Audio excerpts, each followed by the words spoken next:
বিশ্বনবী কেঁদে কেঁদে হায়রান। আল্লাহর রসুলের উপর থেকে টের পাচ্ছে বিশ্বনবীর মনটা ভালো না।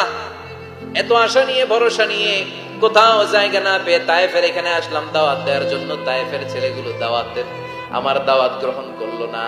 বিশ্বনবীর মনটা বড্ড খারাপ। বিশ্বনবী নামাজে দাঁড়িয়ে গেলেন।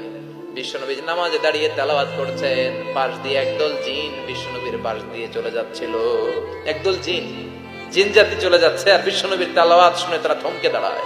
কিরে, এত সুন্দর কোরআন, এরকম তো শুনি নাই। ইনি কে? খোঁজখবর নিয়ে দেখলেন ইনি বিশ্বনবী। সুবহানাল্লাহ পড়েন।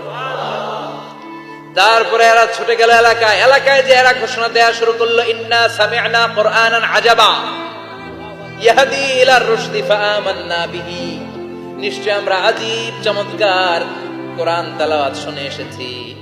এই তেলাওয়াত সাধারণ তেলাওয়াত নয়, এই আয়াত দুনিয়ার মানুষের বানানো আয়াত নয়। এই আয়াতগুলো পাঠিয়েছে কে? এই আয়াতগুলো ইয়াহদি ইলার রুশদি, হেদায়েতের দিকে মানুষকে পথ দেখায়।